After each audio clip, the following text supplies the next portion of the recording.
আমি গাইস প্রায় অনেক দিন থেকে একটা জিনিস স্বপ্নে দেখছি, খালি স্বপ্নে স্বপ্নে, কিন্তু আজকে বাস্তব হয়ে গেছে।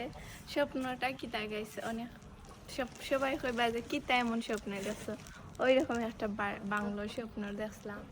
আলহামদুলিল্লাহ, আল্লাহ আমার স্বপ্নটা পূরণ করছেন আর একটা বাংলোর মালিক বানাই দিছেন আমারে গাইস।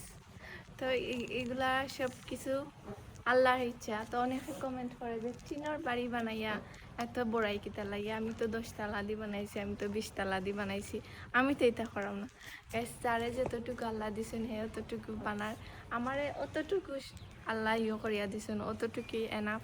আর লাগে না টিনের বাড়ির যে শান্তি আছে 10 তালা আর 20 তালার মাঝেই শান্তি পাইতাম না।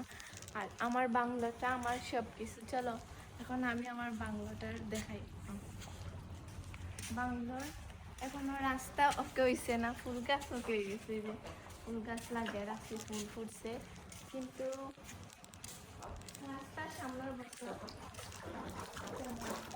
কত সুন্দর গাছ, গ্রামের বাড়ি কত সুন্দর থাকে, আশ, তারপরে এত বড় জায়গা থাকে, আঠার টাউনও থাকে নি, গ্রাম গ্রাম লাগি গেছে। আমি গ্রামে এসেছি, টাউনে এক বছর তাকিয়া বুঝছি যে টাউনের মাঝে কোনো শান্তি নাই। টাউনের মাঝে খালি গাড়ি ঘোড়ার শব্দ, ঘুমায় না ঠিক মতন। চলো আমার ঘুমার এত আবো দ্রুত কাম গুছাই, এত বেশি কাম বাড়ে আমার। আজকে ওর মাথায় গেছে, আবার ব্যস্ত রয়েছে না, আবার কাজ করছে। এটা হচ্ছে আমার ফুয়ার রুম, এটা এখনো কাজ বাকি রয়েছে, রং করে আমার সাত লাগাই শেষ কাম। আর এটা একুটাতেছে ফ্যান এখনো কিনছি না, ওই যে ফ্যান সাত ফ্যান তো ওটা কিনলে।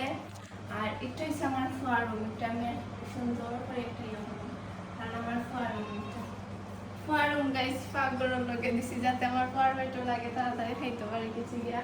আর সেগুলা আর ওই যে ডিজাইনটা একটা ওখানে পড়ে গেছে, আর ওই যে জানাল আমার ফুয়ার পর্দাটা শুনতে না, কিছু করার নেই। ফুয়ার মোস্ট অফ ব্রেকফাস্ট বানিয়ে রাখছি। তো ওখানে নানি খাওয়া করা খাস বাকি রয়েছে দেখে আমি ওখানে বিস্কুটটা রাখছি। কারণ হয়েছে গিয়া চুলা, এখন আমি গ্যাস রান্ধি গাইস, চুলাটার মাঝে ফাইভ রয়েছে বাকি, আর ওই যে ভিতরের কাজ এখনো বাকি রয়েছে, ওই যে ভিতর একটা কাজ শেষ হয়ে গেলে আমার পাকঘরের কাজ শেষ, তখন আমি সব তানিয়া গুছাই দিব। এখনো চাউলের বস্তা আনছি গাইস, পাহাড়ি মাংস লাগে মায়ের করতে মধ্যে 1 কেজি চাল খাইতে খাইতে বস্তা আনাইছি।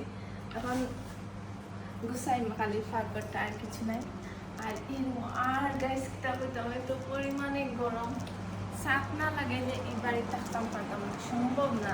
যতদিন ছাদ লাগাইছি না আমার গাইস, আমার সোফাটা এত পরিমাণে ময়লা হয়েছিল, এত পরিমাণে ময়লা হয়েছে, মানে কিনা করতাম পুরা মানে বালিয়ে চালিয়ে, এখন আমার সোফা নয়া গেছে। তার পেজ থাকিয়া পর্দা আর সোফাটার ইয়া নাই, এখন সোফাটা নতুন গেছে। এটা হচ্ছে আমার আর পাহাড়ি মানুষের রুমটা। এটার রুমও এখনো কাজ রয়েছে, রং আর ছাদ, আর কিছু নাই, দুইটা জিনিস আর বাকি রয়েছে। গাইস আপনারও কমেন্ট করো রং দিতাম না, যে কিতা হয় পেপার, ওয়ালপেপার। তো কমেন্ট করো গাইস কোনটা জিনিস দিলে ভালো হইব, তাড়াতাড়ি করে কমেন্ট করবা, তোমরা একটা করো, চয়েস করে দিবা। বাথরুমটা এই যে আবার আজকে ইঞ্জিনিয়ার আইসে, আইয়া এই যে কিতা কিতা করি আমার পরে সপ্তাহে গেছে, এখনো ঠিক হয়েছে না। একটা ভাই আমার খুব বেশি কষ্ট, একটা কিতা লাগে যে ওকেও না, কোনদিন যে এই বাথরুমটা ওকে তো আমি ভাল লাগে না আমার সত্যি, যে একটা এখনো পুরা কাজ রয়েছে এই বাথরুমও। কাজ কিছু না, খালি ও গরম পানি আর ঠান্ডা পানির সিস্টেমটা ওকে হয়ে গেলে আমার বাথরুমের কাজ শেষ। আর কিছু কাজ নাই, খালি ওই জায়গাটা কাজ রয়েছে, তাড়াতাড়ি যাতে শেষ হয়ে যায়, বাথরুমটা ওকে হয়ে যায়। তো গাইস কমেন্ট করো আমি কোনো রং করতাম না ওয়ালপেপার লাগাইতাম। আর হচ্ছে আমার সব থেকে একটা সুন্দর জিনিস লাগছে কিনা জানেন, আমার দরজাটা আমার কাছে ভালো লাগছে, আমি জানি না আপনার কাছে কিলা লাগছে কিনা না, কিন্তু আমার কাছে আমার দরজাটা এত পরিমাণে ভালো লাগছে সেই। আর হচ্ছে গিয়ার ডিজাইন ও ডিজাইনের কারণে গাইস আমার বাংলো বাড়িটা পুরাপুরি লাগছে। ডিজাইনটা কিন্তু উপরে দিয়েও গেল নে, কিন্তু আমরা ওখানে এত পরিমাণে আসলো ফেকর কারণে তারা কাজ করতে পারছে না, উপরে খালি নিচে করিয়া দিলাইছে, উপরে করা গেছে না।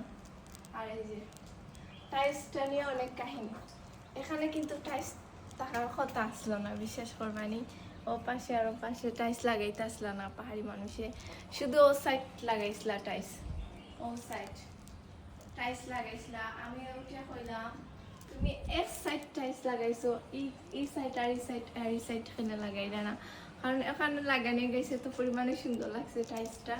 তো আমি তাই নরে জোর করিয়া আবার মূলই বাজার পাঠাইছি, পাঠাইয়া গিয়া টাইলস আনাইছি, আনাইয়া বারিন্দাত লাগাইছি জোর করিয়া। এরপরে সিঁড়ির কথা গাই, সিঁড়ি তাই দিতা না, ওই মাটি দিয়ে সমান করিলি বা সিঁড়ি লাগে না। সিঁড়িও আমি মায়ের করে দোয়াইছি, সিঁড়ির টাইলস লাগালি দোয়াইছি, তাও আমি জুড়ে। তো সবাই কমেন্ট করবা আমার বাংলো বাড়ি কি লাগছে। ও সাইডে টাইলস লাগানোর কথা আসলো না, তারপর ও সাইডে টাইলস লাগানো হয়েছে।